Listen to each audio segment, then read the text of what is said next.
Lincoln, thank you for sitting down with us. Yeah, thank you for having me. In high school, you played football and baseball. When did you make the transition and realize you were going to have a collegiate career in spirit? Yeah, so you're right. I played baseball and football, and going into my senior year of high school, I ended up tearing up my elbow pretty bad. And I knew that I had to do something in college, whether that was being in a fraternity or being a part of some club, whatever that was. I knew I had to do something or else I would get myself in trouble. So the opportunity came around for me to be Davy, which was awesome.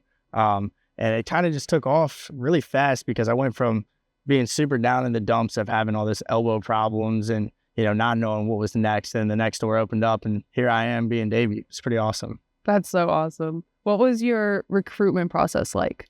Yeah, the recruitment process is unique. It's something like, not like any other sport. In football, they come by and they come to your high school and they watch you play, or same with really any other major sport. With mascotting, that doesn't really happen.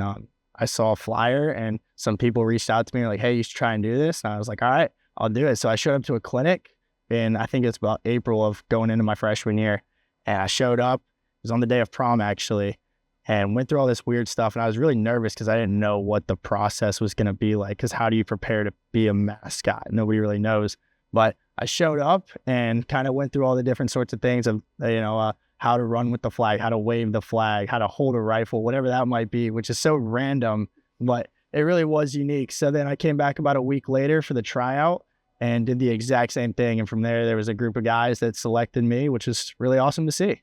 That's awesome. So for those who may not know about Davy Crockett and his history, what exactly is his role at Tennessee? Yeah, very weird. So we have two mascots here at Tennessee. We have Smokey and we have Davy. Obviously, Smokey is the more well-known mascot. Also, Smokey can't talk. So I'm kind of Smokey's right-hand man. I talk for him, whether we're around kids. When things get a little awkward and Smokey's sitting there like waving or just like the conversation has a little like dull moment, I'll chime in and be like, oh, did you know you could pet Smokey's head and he loves it? And the kids love it. It's great. So that's kind of what I do for Smokey. And that's kind of my main role is I talk for Smokey. But I also have the really cool opportunity to run out the Power T flag and the state flag. I've got a really sick rifle that I love too. So it's kind of my goals are to wave that flag and raise the rifle high. Yeah, I always see you.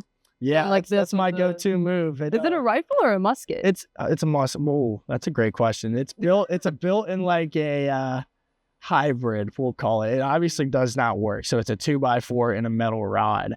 I call it a rifle. I think it's more on the rifle side than the musket side because you'll never see me actually like loading anything down into it. So I think of it's more like a rifle. Yeah. Regardless, does not work. Does not do anything. Please don't do anything. So I guess you kind of already mostly answered this, but how exactly did you become Davy Crockett? Like, how were you chosen and what was that whole process like? Yeah. So still at the clinic and at this trial, everybody wants to be Davy for some reason. I mean, I wanted to be Davy because I thought that was such a cool, unique experience. I remember seeing him kind of growing up and being like, whoa, like who is that guy? But, then you learn. And we had about probably 15 to 20 guys that were just like, man, I want to do this. That'd be awesome. I want to wave that flag and I want to hold that rifle. And I guess it really just came from me using my voice and talking to people. I was kind of the outgoing talking type of person that was, easy to talk to and talk to other people. And they kind of saw that. And I think that's kind of one of the main reasons they picked me. That's awesome. It's great to be able to be a voice for somebody. Yeah, it's pretty cool. So your freshman year, you were kind of like a Smokey assistant to the actual Smokey mascot. Now you're a sophomore and you are one of the faces of Tennessee athletics. How was that transition for you? Yeah, the change is really weird going from being like a Smokey assistant to going into Davy. So as Smokey's assistant, you do everything from building his props, videoing him for nationals, handling him, making sure kids aren't pulling on his tail. And it's kind of like the dirty work for Smokey is what it is.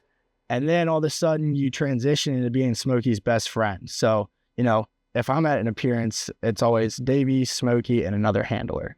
And that other handler is kind of like pushed off to the side and people are looking at him weird. But then people see Davy and they're like, oh my gosh, that's Davy and Smokey. So the handler is kind of just pushed off to the side a little bit. So going from that transition of being the guy in the corner that was just kind of like over there to now being Smokey's best friend is so unique. And it's something you really can't get anywhere else. There's not a whole lot of schools that have talking mascots, let alone two mascots. So being able to go from the assistant to Davy and just being his best friend is something just so unique and something you can't get anywhere else. Yeah. And that must be really cool being able to be on the sidelines and be on the field. I used to see you all the time last year, and I was like, that's Lincoln. So being on the sidelines, like as Smokey's assistant, you're just standing there filming, right? And it is what it is, or you're helping with this prop. But then you go in as Davy and you're waving that flag and you're hyping up the crowd. It's really weird when Smokey's assistant is hyping up the crowd. But you kind of get that privilege to do that as Davy, which is super cool. It's something like swag surf, for example. That's one of the coolest things is you're up in the crowd with Smokey swag surfing. And obviously Smokey's assistant is not going to hop up there and do that. So that was something I really looked forward to too, was that swag surf moment. Super fun. It's a really awesome experience. And that's perfect. We love a good swag surf. We do. So in your eyes, what does it take to be Davy Crockett? Yeah, that's a tough question, but I think one of the biggest things is just being able to talk to people. I think when you talk to somebody and you get to know somebody and you can use your voice, that's kind of my character, right? Smokey can do all the fun stuff of waving and high fives and pictures and autographs, but people can actually talk to me. So I think the main thing of being Davy is talking to somebody like we're doing right now, right? So Smokey's sitting in this chair, he's not gonna be able to talk to you. So to be Davy, right, you have your rifle, you have your flag, but the biggest thing is just being able to have a conversation, hold a conversation, and carry a conversation. You're coming up on game day.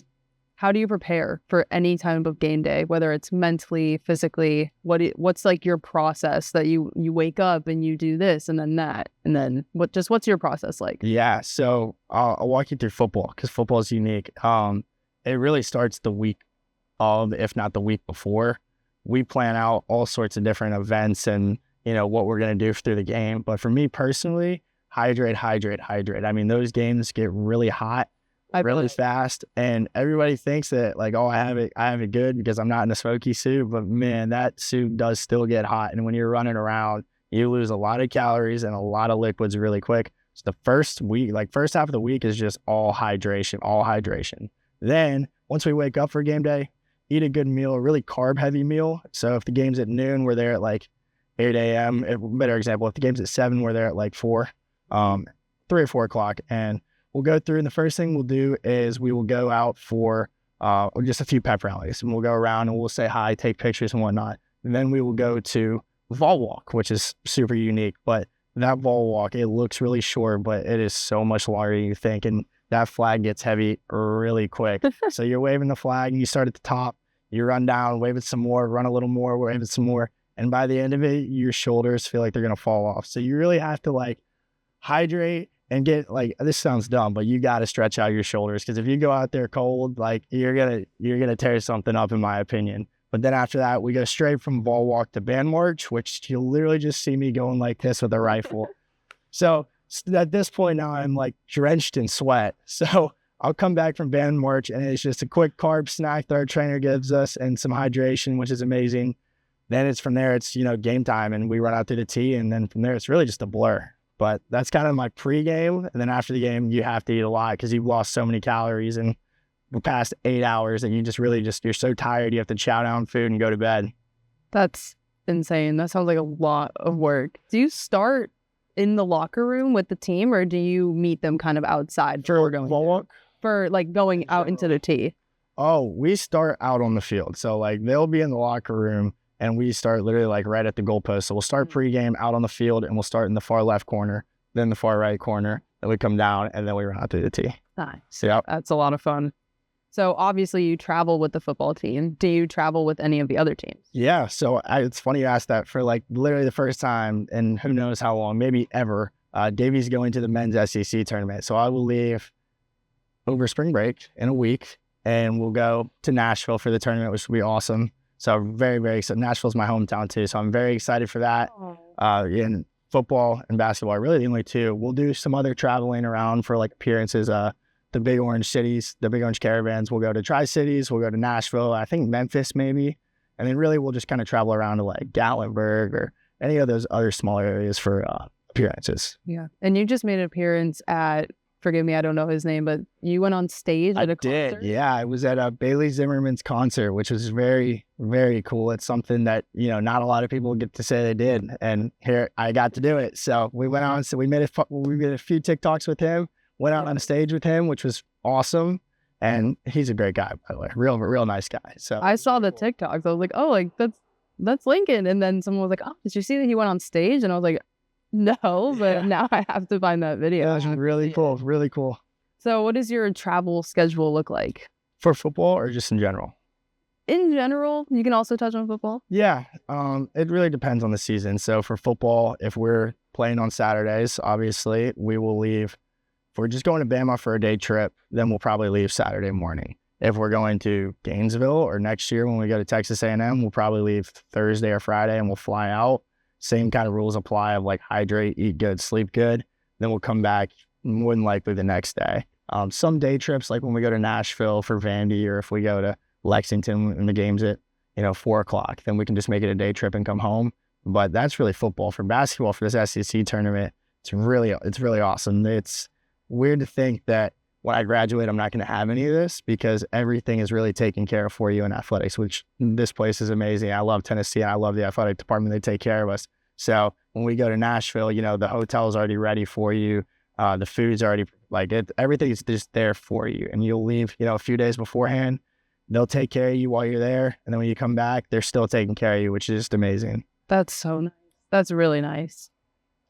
So what is it like not only getting to run through the tee, but being the person who's leading the entire football team, all the cheerleaders, dance team, leading everybody out of it? Yeah, running out through the tee, honestly, it's a blackout experience. I remember the first time I ran out through the tee, my one rule was don't trip. And that's still my only rule is don't trip, right? You don't want to be the guy that trips because I don't think I've seen it happen. I got really lucky because my coach actually tripped me this year, survived, we made it through, I didn't fall, but did he trip you on purpose? I don't think so. I hope not. I hope coach did not trip me on purpose, but I won't forget that. It's okay. But no, really the first few games were really a blackout experience. You were like the second they're like, all right, the tee opens, lights go out, you just run and you just like, there's pictures of me where I'm just like sitting there just like wide-eyed. But then as the year went on, I kind of was like, all right, let's take a minute. Let's actually breathe and see what's going on. And it is unreal. You are it's me, cheerleader, and then the real dog Smokey and a handler. We all go out at the same time and you just look around and you're just like, that is 101,000 people just screaming at the top of their lungs as loud as you can. And I'm the one that's running out first. Unreal experience. And you can't get it anywhere else. Seriously, there's nowhere else in the world that does it like this. It's amazing. It's amazing. You're one of, I'm assuming, only a few people in Tennessee's history who have been able to actually do that. Yeah, it's a small. Your face. It is my face. It's been weird. Davy's been around for a while, and he's kind of there's been a few Davies, quite a few actually, but still not enough to be like this is a normal thing. So it's a very unique experience that seriously, I'm gonna just harp on it. You don't get it anywhere else. It's amazing. That's awesome. So this is your first year as Davy. You've only had one season from football. This is your first season with baseball, basketball, everything else as Davy Crockett. Mm-hmm. What has your favorite moment been so far? That is a tough question. Favorite? Honestly, I think one of the best, obviously the sports are great. Running out through the tee is amazing, like I just said, and it's unreal. But the coolest part is when you get to go to these schools or these elderly homes and you get to have these actual genuine interactions with people and talk to them. 101,000 people are screaming at the top of their lungs. But when I get to sit down with this 6-year-old and read them a book and they're paying attention, that's what makes them embrace it. We've always said that the number one rule is it's always somebody's first and last time seeing Smokey and Davy. So you got to bring that energy and put a smile on your face all the time. Those appearances are where you get to take it to times 10 and really be in the moment and interact with them. So I think those are really the best moments. That is so precious. That is so precious. So what does carrying on this tradition mean to you? Yeah, it's really cool. I knew the guy last year who did it, Will Parker, and I've heard a lot of stories about the guy before him, Eli Dotson, who is on every poster and every picture you'll ever see.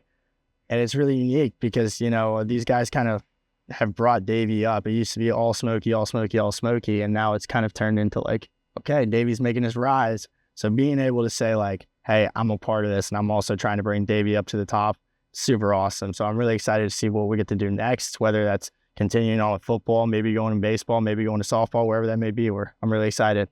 Is that a cool thing, being able to just walk around campus and be like, oh, that's me, that's my face? Or it's like you're on stickers, water bottles, T-shirts are very weird. Every time anybody sees anything really Davy related, whether it's a hat or a T-shirt or whatever it is, they'll send me a picture. Like, is that you? I'm like, come on now, like, that's not me. That's the dude from 4 years ago. But there have been times where, like, Bailey Zimmerman, for example, they'll be like, you're on stage? And I'm like, yeah. So it is really cool. It's really awesome. That's amazing. And those hats, what are those hats like? The raccoon hats? Yeah. Hot, very hot. It's funny. It's really funny. I'm pretty sure the tail shrinks every game. Like, there's pictures of the tail that was like this big, and then now the tail is like this big. But it is probably the hottest thing I've ever worn on my head, because it's just like, it's really tight around your head, and it's all like fur. Yeah, it's hot. It gets hot. On a nice 80-degree day. Yeah, we'll go with 80 degrees. Wait till it gets to 97 degrees in the middle of August, and it's not great, but it really is awesome. The whole outfit is hot. From the boots to the hat, everything kind of has its own, like, the shirt and the pants are made out of cloth, but the boots and the hat, they will start to warm up quick. Oh yeah, what material is the shoe? They're called moccasin boots, guy. And they're made out of like this like leathery material. No support in them. Like, they're just flat-footed. The laces break really easily. The sweat stains are unreal, and they go up to like knee height. So it gets hot quick in those things. Does it warm your heart at all whenever you look into the crowd and you see somebody wearing the raccoon hat? Yeah, I think it's really unique. You see it from literally ages like 2 years old to ages 98 years old, which is, like, seriously, at one of the retirement homes, there was a guy that had a Davy hat, and I was just like, you know who I am. And there's a 2-year-old who has no clue who I am, but he's still wearing the hat. But these people that see me and like I'm their idol is crazy. I mean, it kind of goes back to that rule of like, you always have to have that smile on your face and bring that energy. And I appreciate them coming up to me and talking, because I want to say hi to everybody. I really do. Sometimes I don't have the time to do that, but when they come up and talk to me, it makes my day. It makes me feel recognized, and I get to recognize them back, which is awesome. Last question, to wrap things up.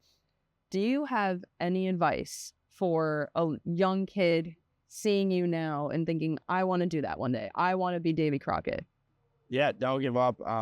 If you really want to be Davy, if your age is like, coming out of high school, going into college, we have these clinics that you can come to. If you're younger, start building those connections now. Start going out of your comfort zone and talking to people. Most people when they're younger, they like to stay kind of to themselves, but really being Davy is all about being out there, because your face is shown. I mean, you can't hide behind the mask, and people are going to see you. So you have to be comfortable in your own skin and be like, hey, I'm out here, I'm talking. So getting comfortable, getting out of your comfort zone and just talking to people, that's my advice. Get used to doing that, because that's really what we do here. That's amazing. Thank you so much. I appreciate you. Amazing. I appreciate you taking the time to come. Yeah, absolutely. Absolutely. Have so much fun at baseball tonight. Yeah. Baseball tonight in 45 minutes. Oh, yeah. So you got to go. Yeah, I got 15 minutes to eat. We're good. Okay.